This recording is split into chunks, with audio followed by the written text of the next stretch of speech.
Terus takdir kita siapa Ustadz? Ada, udah disiapkan 50.000 tahun sebelum Allah menciptakan semesta dan ditulis ulang untuk kedua kalinya 40 hari sebelum ruh ditiupkan ke dalam rahim ibu kita. Itulah kenapa ada selamatan 40 hari, 4 bulan dan seterusnya untuk mendoakan supaya takdir itu mubarak, penuh dengan keberkahan.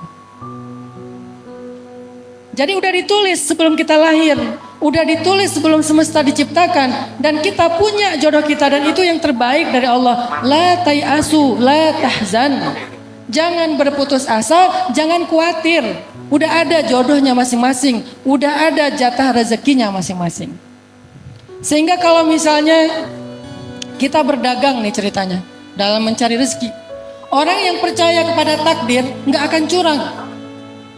Orang yang percaya kepada takdir nggak akan menzolimi hak orang lain, nggak akan mengambil yang bukan haknya.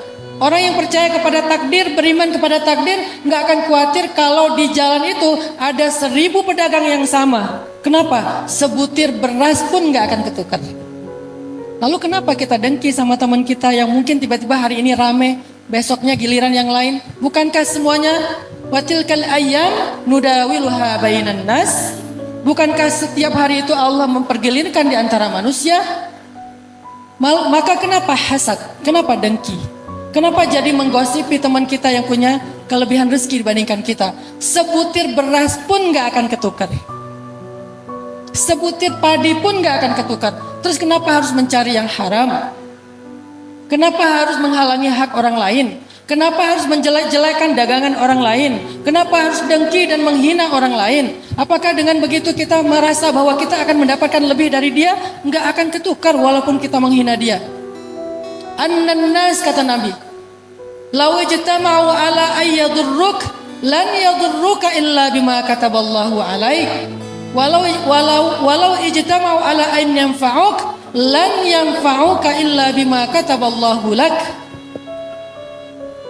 Manusia, kalau mereka berkumpul, pengen nyusahin kamu, pengen menyulitkan kamu, pengen mencelakai kamu, lan yadurruk, mereka nggak akan bisa mencelakai kamu, merugikan kamu walaupun sedikit, illa bima kataballahu alaik, kecuali sesuai dengan apa yang Allah tuliskan atasmu.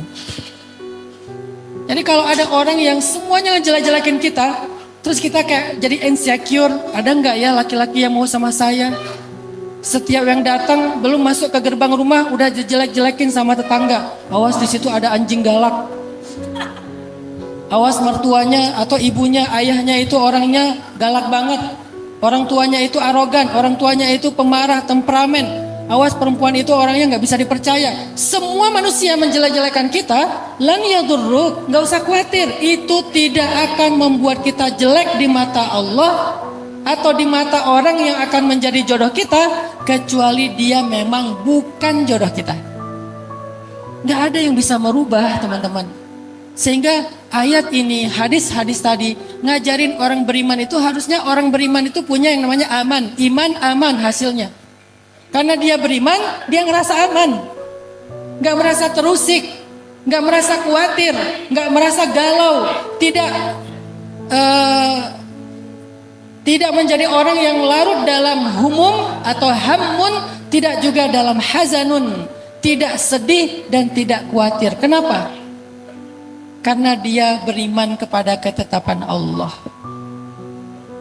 Itulah yang diajarkan surat Hud ayat ke-6. Mustaqarraha wa mustauda'aha, di mana tempat tinggalnya, di mana tempat rezekinya. Kadang-kadang jaraknya jauh. Saya pernah ya dari Bandung ke Cirebon. Satu hari Minggu, udah lama banget saya nggak jalan sama anak-anak. Pas hari itu saya bilang ke anak-anak, yuk kita jalan-jalan yuk. Kemana? Mereka manggil saya Baba. Karena saya dulu kuliah di Mesir, menikah di Mesir. Orang Mesir kan suka manggil ayahnya Baba ya. Jadi keikutan lah. Baba, kita mau kemana? Kata anak-anak. Kalian mau kemana? Ya udah deh, kita ke tempat itu aja yuk, Jam Matahari. Ada di salah satu pinggiran kota Bandung, Jam Matahari. Jadi jamnya itu kalau matahari condong ke satu sisi, dia akan menunjuk ke satu angka. Jam 1 siang, jam 2 siang, kayak gitu. Ya udah yuk, naik aja mobil ke arah Jam Matahari. Pas mau keluar dari tol, anak-anak bilang, aduh udah pernah ya, jadi gak terlalu seru. Gimana kalau kita ke Ancol aja? arah ke barat. Akhirnya jadi benar nih ke Ancol, ya lanjutin nggak jadi keluar tol. Baru jalan sebelum sampai Cikampek mereka bilang, tapi Ancol gitu-gitu aja ya. Gimana kalau kita cari pantai di daerah Indramayu sana? Kayaknya lebih virgin deh, nggak terlalu rame. Akhirnya balik ke kanan menyusuri Indramayu.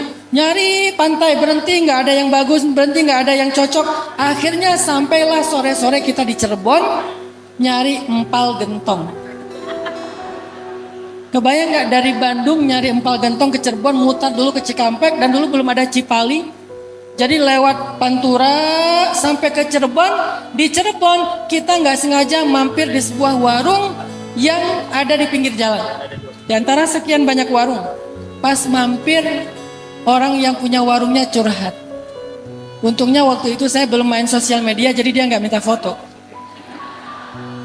Dia curhat. Dan curhatnya untungnya nggak direkam sehingga nggak viral.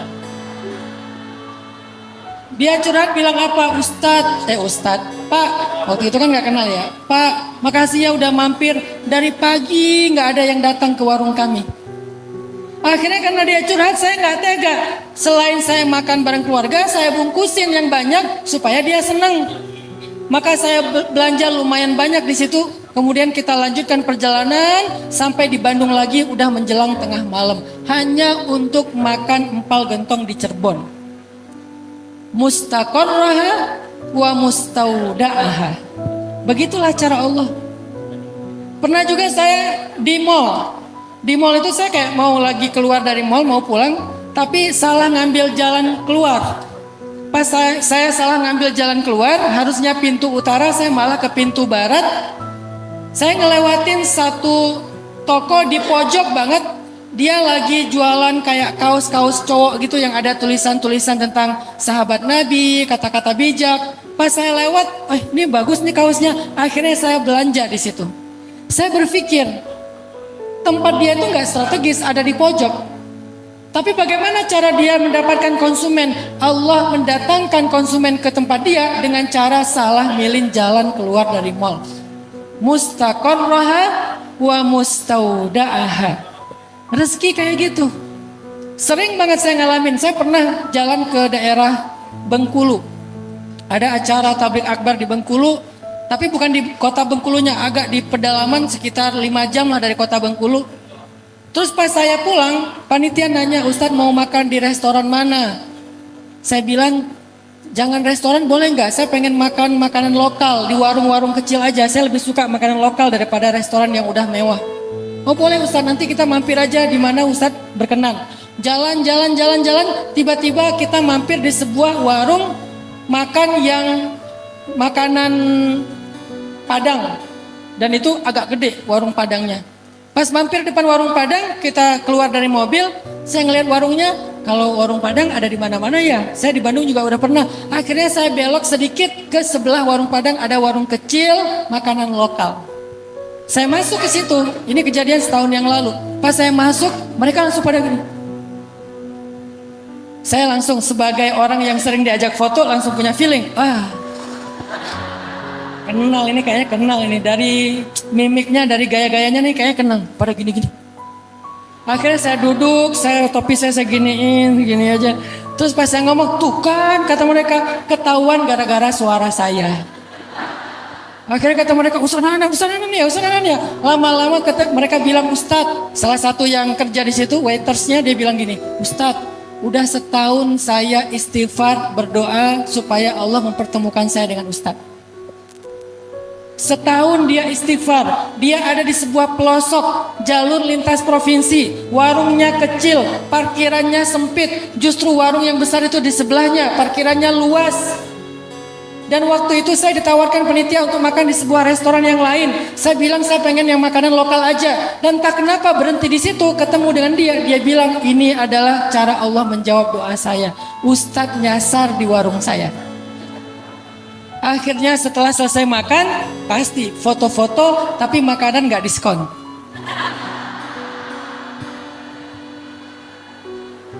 Artinya Allah memperjalankan saya.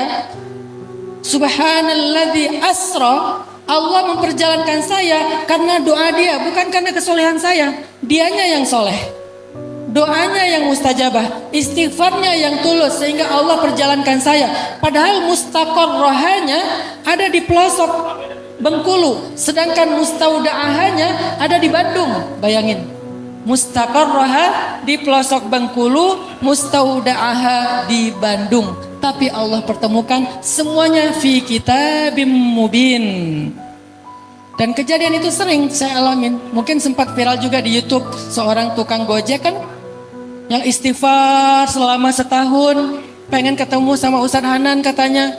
Kalau ketemu di Ta'lim rasanya dari jarak jauh, pengen berdua, tapi kayak nggak mungkin. Siapa saya kata dia, tapi nggak berputus asa, istighfar aja. Suatu hari saya beres acara di masjid itu, saya telat dijemput sama keluarga. Akhirnya saya pesan Gojek. Pas dia di depan masjid, dia ambil. Dia pun nggak tahu itu saya. Pas saya datang, saya pakai, waktu itu lagi musim masker, saya pakai masker, pakai topi, dia nggak ngeh saya itu. Terus dia kasih helm. Di sepanjang jalan dia cerita, dia nanya, Mas sering ngaji di situ? Sering, saya bilang. Iya, saya juga sering. Di situ ustadznya enak katanya. Saya ngerti kajiannya nggak terlalu berat. Siapa? Saya tanya. Ustadz Hanan Ataki. Oh iya. Mas suka ngaji ke beliau juga? Ya sesekali. Lama ngobrol. Lama-lama dia curiga. Mas bentar, kok suaranya beda ya? Selalu kedeteknya lewat suara. Jadi nggak bisa bohong kalau udah suara. Kok suaranya beda ya? Sebentar, pas berhenti di lampu merah dia lihat ke belakang. Pas ngeliat ke belakang, Mas ini Ustadz Hanan ya? Ya, saya bilang langsung dia astagfirullahaladzim. Heboh seperempatan itu. Orang-orang pada ngelihat semuanya, Ustadz Hanan. Pelan-pelan Mas, pelan-pelan, gak usah teriak-teriak. Itu sepeda Nabi Adam. Akhirnya jalan sambil dia agak-agak oleng, dia shock gitu. Ustadz, saya udah setahun istighfar pengen ketemu Ustadz. Sampai di rumah saya, dia minta foto, dia curhat. Itu hasil keajaiban istighfarnya dia. Mustaqarrah saya adalah di rumah saya, mustaqarrahnya dia adalah di atas motor, mustaudaahnya dia adalah di rumah saya. Tapi bisa ketemu. Allah punya cara, fi kitabim mubin. Maka falimal ya'as. Kenapa harus berputus asa? Apa yang bikin kita sering berputus asa, galau, khawatir, bingung? Dan ekspresi berputus asanya adalah mencari jalan-jalan yang tidak halal. Dalam bab jodoh dengan pacaran misalnya. Kenapa pacaran? Karena takut diambil orang, Ustadz. Bukankah mustaqarrah wa mustaudaha sudah ada fi kitabim mubin? Kenapa nggak berani putus? Takut dia nanti jadian sama yang lain, Ustadz. Dia tuh favorit banget. Dia tuh adalah seorang atlet voli di kampung saya. Semua cewek-cewek sekampung suka sama dia. Bukankah mustaqarrah wa mustaudaha fi kitabim mubin? Baca ulang-ulang ayat ini, renungkan maknanya supaya muncul belief, iman dalam hati kita. Hasil dari iman itu aman. Hasil dari iman aman, itu asal kata yang sama, iman dengan aman. Jadi kalau kita nggak aman, kalau kita nggak stabil, kalau kita nggak tenang, pasti ada masalah dengan iman kita. Kalau mau mengukur, Ustadz, apakah saya termasuk orang yang baik imannya? Coba rasakan, aman nggak hati kita dari hal-hal yang nggak pasti dalam hidup? Kalau hati kita belum merasa aman, masih khawatir, masih galau, masih bimbang, berarti iman kita perlu diasah terus. Sampai dia tumakninah, sampai dia tenang, sakinah, sampai dia nggak muzabzabina baina dzalik, tidak zilzal, tidak zulzilu, tidak zannu billahi dzunun, tidak berprasangka yang aneh-aneh. Muncullah ya ayyatuhan nafsul mutmainnah, itulah orang yang beriman. Makanya tadi saya katakan, orang kalau misalnya nggak beriman kepada mustaqarrah wa mustaudaah, nggak beriman kepada kitabim mubin, nggak beriman kepada al-qadha'i wal qadar, hasilnya apa? Hasilnya putus asa. Putus asa itu ekspresinya kalau dalam masalah hubungan, pacaran. Kenapa pacaran? Karena dia berputus asa, berharap kepada Allah, akhirnya dia ikhtiarkan sendiri. Akhirnya dia jaga sendiri. Akhirnya dia pegang sendiri hati orang itu. Padahal tidak ada yang mampu memegang hati siapapun, bahkan hati dirinya. Semuanya ada di antara jemari Allah. Allah yang menggenggam, yang membolak-balikan hati manusia. Sehingga bahkan kita aja seringkali nggak bisa mengontrol hati kita untuk suka dan tidak suka dengan siapa. Saya ini adalah hasil takdir. Aslinya saya bukan tipe istri saya banget. Istri saya bilang ada 5 tipe laki-laki yang saya amit-amit nggak mau sama dia. Kelima-limanya ada di saya. Pertama, karena istri saya orang Jawa, dia takut kalau punya suami orang Sumatera. Beda frekuensi, beda karakter, beda gaya. Ya Allah, jangan orang Sumatera. Saya Sumatera Aceh pula. Yang ngomongnya itu mungkin karena sekarang alhamdulillah saya udah lama di Jawa Barat, di Sunda. Jadi orang pikir saya orang Bandung, aslinya Aceh. Muka nggak mungkin dibohongin ya. Nggak ada kan muka orang Sunda kayak gini ya. Mata dekok. Jadi dia bilang, ya Allah kalau bisa jangan orang Sumatera. Bukan masalah suku, masalah kecocokan, karakter. Pengen yang sefrekuensi lah orang Jawa. Lebih santun, lebih apa. Kalau marah itu dia diem. Kalau orang Sumatera marah ya ngomong aja biar cepat rilis. Tapi orang lain yang kemudian kena mental. Ya Allah jangan orang Sumatera, saya orang Sumatera. Ya Allah kalau bisa dia jangan terlalu warnanya itu agak terang dikit lah. Jangan terlalu dof lah, saya dof. Masya Allah. Yang ketiga, ya Allah kalau bisa jangan yang lebih muda dari saya, biar dia lebih dewasa, lebih matang. Saya lebih muda, walaupun gak jauh-jauh banget. Ya Allah kalau bisa dia jangan ustadz, dia takut. Kalau ustadz pokoknya adalah alasannya. Saya ustadz. Semua kriteria yang dia gak inginkan dari seorang calon suami, 5-5-nya ada di saya. Sehingga pas ketemu saya dia doa, ya Allah jangan yang itu ya Allah. Saya ketemu dia, saya doa, ya Allah yang itu aja ya Allah. Akhirnya jadi. Kenapa? Ustadz, doanya lebih mustajabah. Sebetulnya bukan itu. Sebetulnya mustaqarraha wa mustaudaha. Yang satu di Aceh ujung Sumatera, yang satu di Tuban ujungnya Jawa Timur. Nggak ujung sih, pokoknya Jawa Timur lah. Karena ujungnya kan Banyuwangi ya. Yang satu di ujung Sumatera, yang satu di ujung Jawa. Mustaqarraha wa mustaudaha. Ketemunya di Mesir. Kok bisa ketemu di Mesir? Ya gimana Allah, saya lagi ngantri beli kebab, dia juga ngantri. Pas dapat kebab, punya dia saya ambil. Namanya juga cowok ya. Nih saya kasih rahasia cowok, hati-hati ya. Cowok itu jago acting. Saya ngambil punya dia, kata dia, Mas itu punya saya. Enggak, ini punya saya.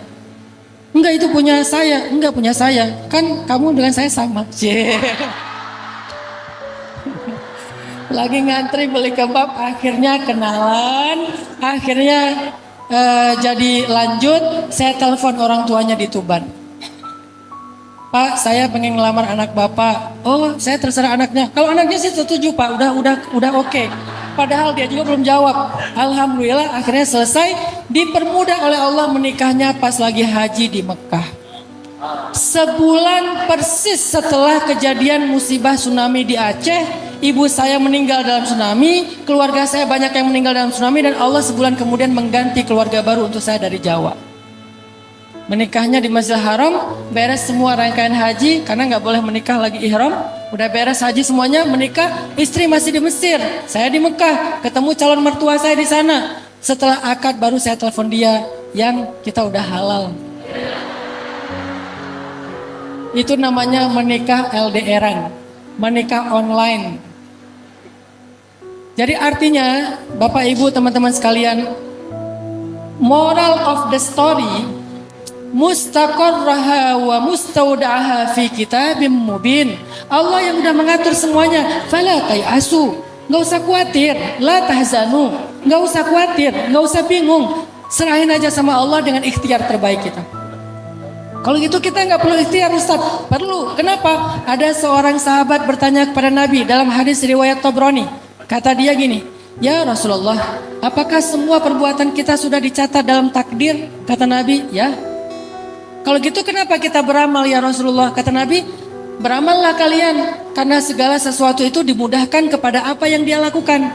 Jadi ikhtiar bagian dari cara kita untuk meminta kemurahan Allah, mempermudah yang baik-baik bagi kita. Tapi semuanya diatur oleh Allah, tapi kita wajib berikhtiar. Maka jangan berkecil hati kalau kita ikhtiarnya ke barat, jadinya ke timur. Memang mustaudaahnya di timur. Nyari rezekinya ke barat, jadinya di timur. Nyari jodohnya ke barat, jadinya di timur. Gak apa-apa, yang penting ikhtiar. Gak apa-apa kita salah arah, tetapi Allah akan menghargai setiap langkah kita. Gak apa-apa kita salah arah. Kita berikhtiarnya ke kanan, ternyata rezeki kita ada di sebelah kiri. Kita ikhtiarnya ke belakang, ternyata rezeki kita di depan. Gak masalah kalau kita salah arah dalam melangkah, yang pasti Allah menghargai setiap langkah-langkah kita fisabilillah. Mustaqarraha wa mustauda'aha. Maka kalau kita hubungkan dengan judul mengejar yang dirindukan, rezeki, keturunan, kebahagiaan, jodoh, nasib, cobalah kejar dengan mindset al-imanu bil qada'i wal qadar. Beriman kepada takdir. Karena kalau kita mengejar dengan konsep tidak beriman kepada takdir, kita akan capek sendiri. Apa maunya Allah? Kenapa begini? Allah nggak ridho kepada saya. Allah nggak rela ngelihat saya jadi orang benar. Bla bla bla bla bla bla. Akhirnya putus asa menjadi orang benar. Ada yang sudah berhijab. Setelah berhijab dia mendapatkan beberapa ujian hidup. Akhirnya dia balik lagi buka hijabnya. Kenapa? Berputus asa kepada rahmat Allah. Kenapa berputus asa? Nggak percaya dengan takdir tentang rezeki dan karir. Saya kasih contoh.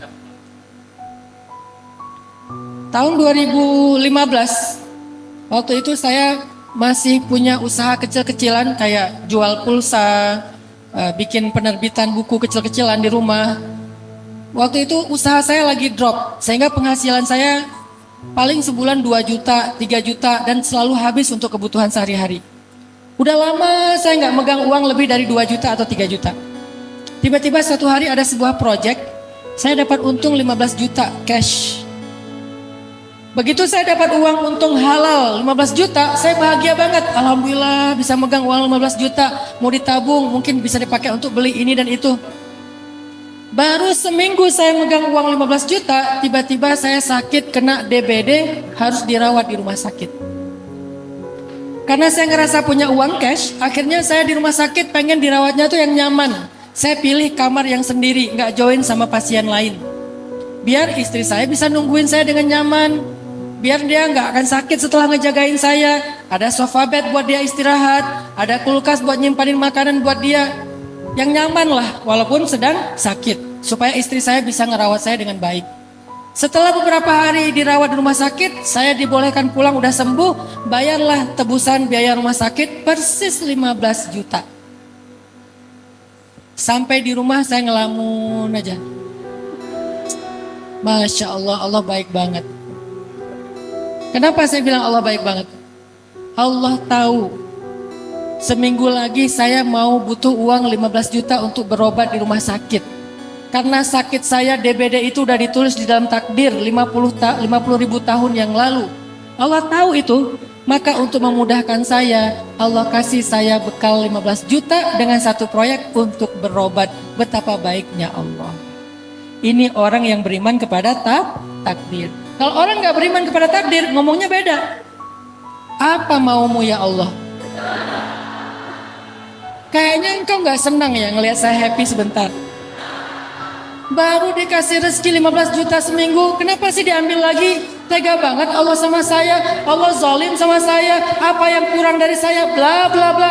Wa tazunnuna billahi dzunun, dan kalian berprasangka kepada Allah dengan banyak prasangka yang gak baik. Kenapa? Karena kalian lupa kepada semua itu ketetapan Allah. Allah tahu seminggu lagi saya mau sakit, makanya Allah kasih, Hanan, nih uang 15 juta buat berobat ya. Seandainya saya bisa mendengar wahyu, saya gak akan salah paham.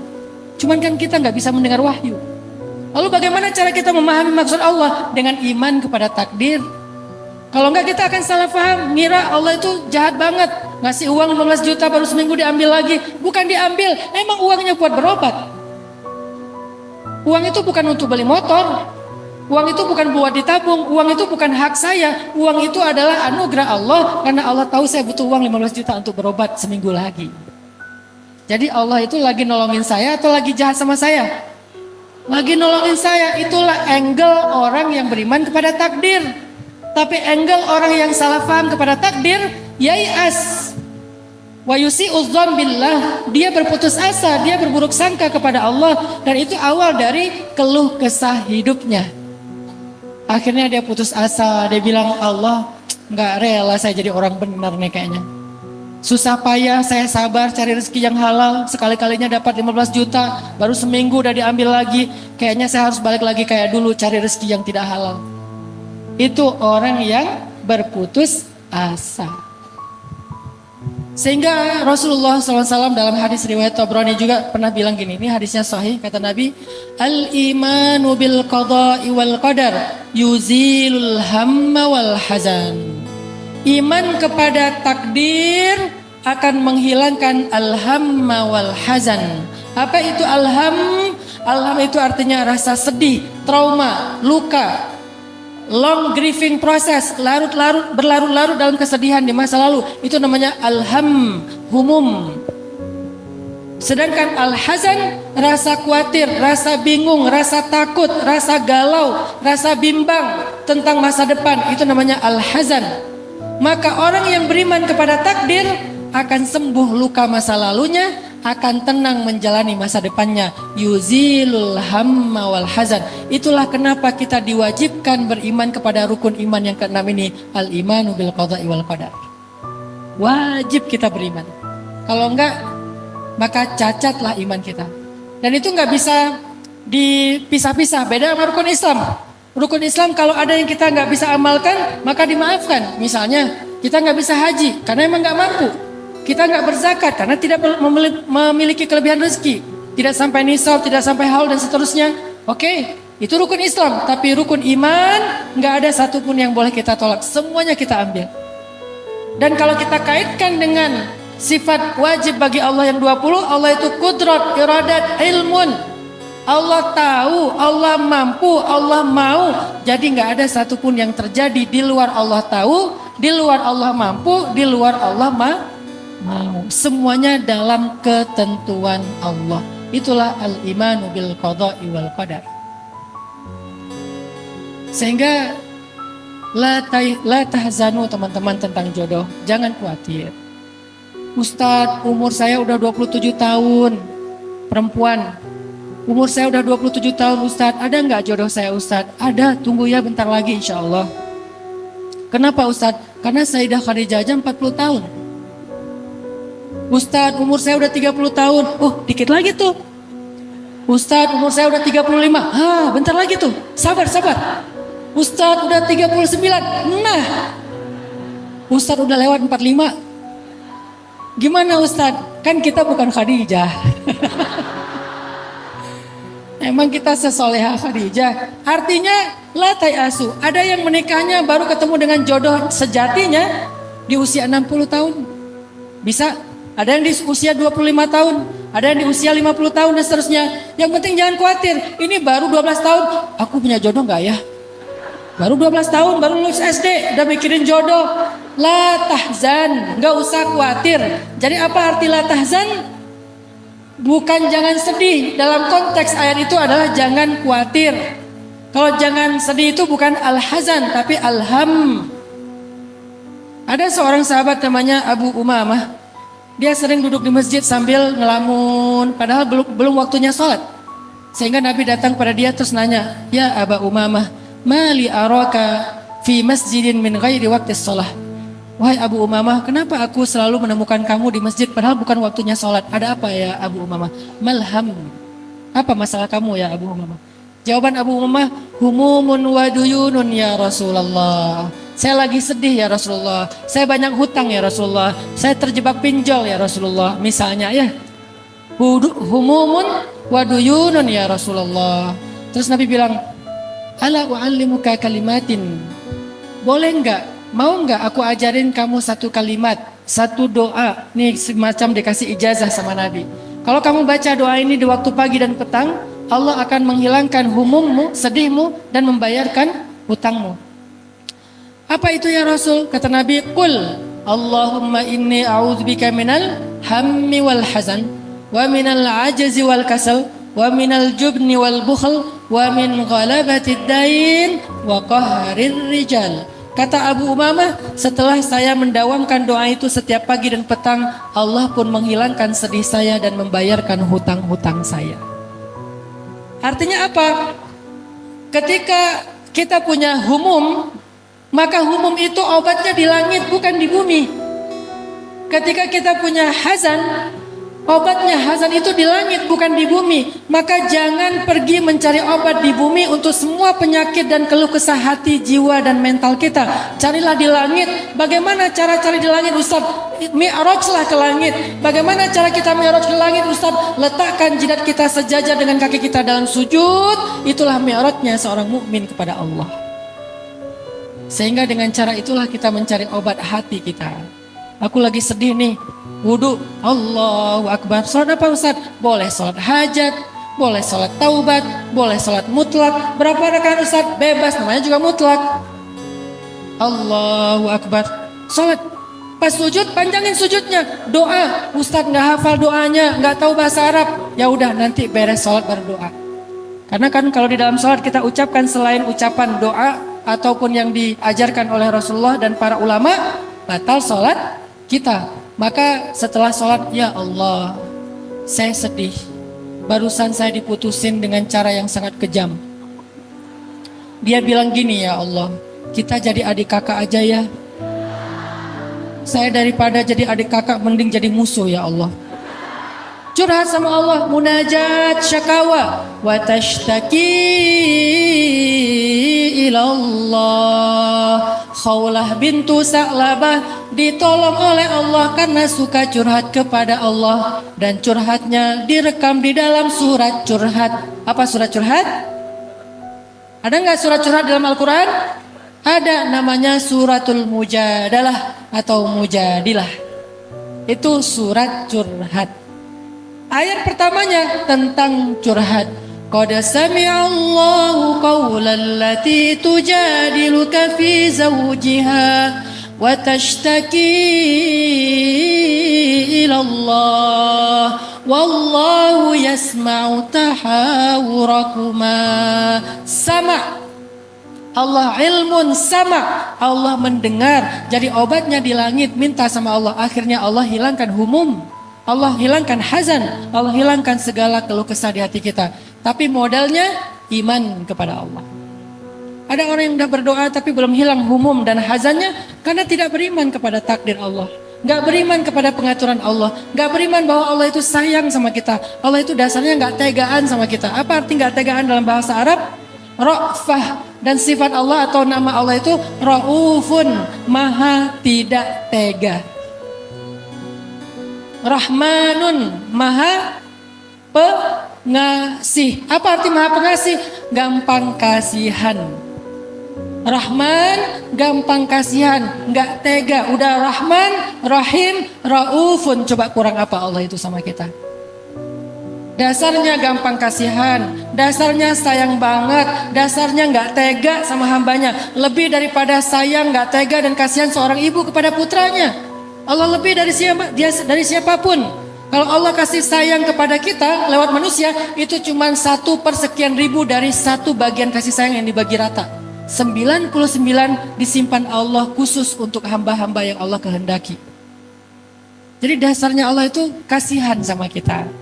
Jadi kalau ada orang yang kasihan sama kita akhirnya nolongin, Allah lebih daripada dia. Kalau ada orang yang gak tegaan sama kita untuk menyakiti, Allah lebih daripada dia. Kalau ada orang yang sayang banget sama kita sampai berkorban, Allah lebih daripada dia. Maka kenapa kita sedih dan khawatir? Kenapa kita sedih dan khawatir? Kita punya Allah yang maha sempurna. Enak banget orang yang beriman itu. Makanya Nabi bilang, ajaban li amril mu'min, inna amrahu kullahu khair. Mukmin itu menakjubkan, mukmin itu hebat banget, mukmin itu keren banget. Semua urusannya baik. Semua urusannya baik. In asabathu sarra syakara fakana khairan lah, wa in asabathu dharra sabara fakana khairan lah, wa laysa dzalika li ahadin illa lil mu'min. Kalau dia dapat nikmat, dia bersyukur, itu kebaikan buat dia. La in syakartum la azidannakum. Kalau kamu bersyukur, Allah tambahkan nikmatnya untukmu. Kalau dia dapat nikmat, dia bersyukur, nambah nikmat, nambah kebaikan. Wa in asabathu dharra, kalau dia dapat keburukan, dia bersabar, dan di situ juga ada kebaikan. Apa kebaikan di balik keburukan? Fa inna ma'al usri yusra, inna ma'al usri yusra. Apalagi kebaikan di dalam keburukan? Wa asa an takrahu syai'an wa huwa khairul lakum, wa asa an tuhibbu syai'an wa huwa syarrul lakum. Apalagi tentang jodoh? Wa ashiruhunna bil ma'ruf fa in karitumuhun fa asa an takrahu syai'an wa yaj'alallahu fihi khairan katsira. Perlakukanlah pasangan kalian dengan baik. Kalau kalian gak suka dengan pasangan kalian, kalau kalian mengeluhkan tentang pasangan kalian, bisa jadi kalian mengeluhkan sesuatu, padahal Allah menjadikan pada dirinya kebaikan yang sangat banyak. Artinya orang mukmin itu hidupnya inna amrahu kullahu khair, semuanya baik. Apa syarat biar semuanya baik? Iman. Percaya Allah maha baik, Allah maha sempurna, Allah maha penyayang, Allah maha pengasih, Allah maha gak tegaan, sehingga semua urusan hidup kita baik. Dapat musibah, di balik musibah ada kebaikan, bersama musibah ada kebaikan, dan orang yang sabar dapat berita gembira. Wa basyiris sabirin. Dari sisi mana kita dapat keburukan? Gak ada keburukan bagi orang yang beriman. Hanya orang yang kufur yang merasakan keburukan hidup. Semakin besar kekufurannya, semakin besar keluh kesah hidupnya. Semakin besar imannya, semakin besar bahagianya. Jaddidu imanakum. Perbaharui, recharging iman kita kepada Allah. Merecharging iman itu bukan cuma taklim kayak gini, tapi kita tafakur, kita ingat-ingat kebesaran Allah. Alam yajidka yatiman fa'awa wa wajadaka dhallan fahada wa wajadaka ailan fa'aghna. Bukankah itu bukti-bukti Allah sayang sama kita? Yang dicontohkan dalam kehidupan pribadinya Rasulullah SAW. Ma wadda'aka rabbuka wa ma qala. Allah gak pernah ninggalin kamu, Allah gak pernah bete sama kamu.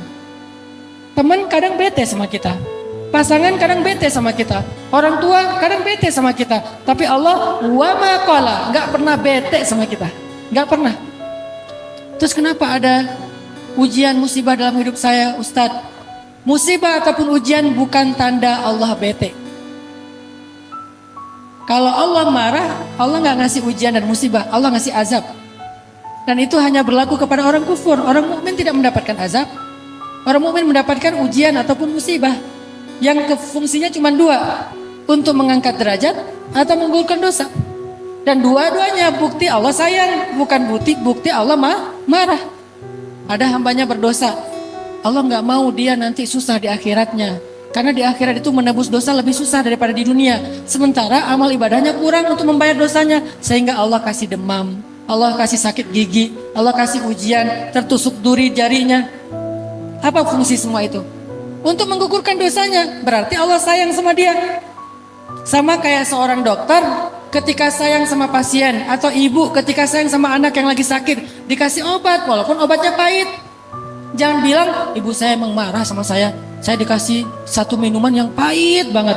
Emang dia gak suka sama saya dari dulu? Gitu gak kita menyimpulkan? Enggak kan? Karena kita paham. Apakah kita paham maksud Allah? Ma'rifatullah, arif billah. Kalau kita ma'rifatullah, kita akan ngerti, oh pahitnya kehidupan itu obat untuk menyembuhkan, membersihkan luka-luka di tubuh saya, di dalam spiritual saya. Jadi Allah gak pernah qala, gak pernah benci, gak pernah marah, gak pernah bete sama kita.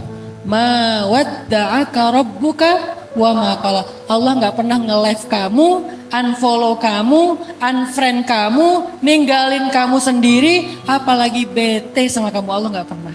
Itu surat cinta banget dari Allah. Abdi, wahai hambaku, aku gak pernah ninggalin kamu, aku gak pernah bete sama kamu, aku sami'ud du'a. Sami', Bukan sami, arti sami doanya berulang-ulang itu lagi sampai bertahun-tahun Allah masih dengar dan Allah betah mendengar doa kita. Nggak pernah, itu kan udah kemarin, nggak ada bahan lain ya. Nggak pernah kayak gitu. Sami doa, betah banget dengerin doa kita. Kita tuh harusnya beruntung banget teman-teman, punya Rabb, punya Allah yang maha sempurna. Falimal ya's wal hazan. Kenapa harus berputus asa dan khawatir? Semoga ayat ke-6 surat Hud bisa menjadi bahan renungan kita ketika iman lagi drop, ketika lagi galau. Ingat-ingat materi hari ini, coba tadabbur lagi, tafakur lagi, oh itu maksudnya. Sehingga dalam masalah jodoh, rezeki, apapun dalam hidup kita, ingat mustaqarraha wa mustauda'aha fi kitabim mubin. Semuanya diatur oleh Allah dan Allah itu Rahmanun, Rahimun, Raufun, sekurang-kurangnya 3 nama yang mulia itu. Barakallahu fikum, wallahul muwafiq ila aqwamit thoriq. Wassalamualaikum warahmatullahi wabarakatuh.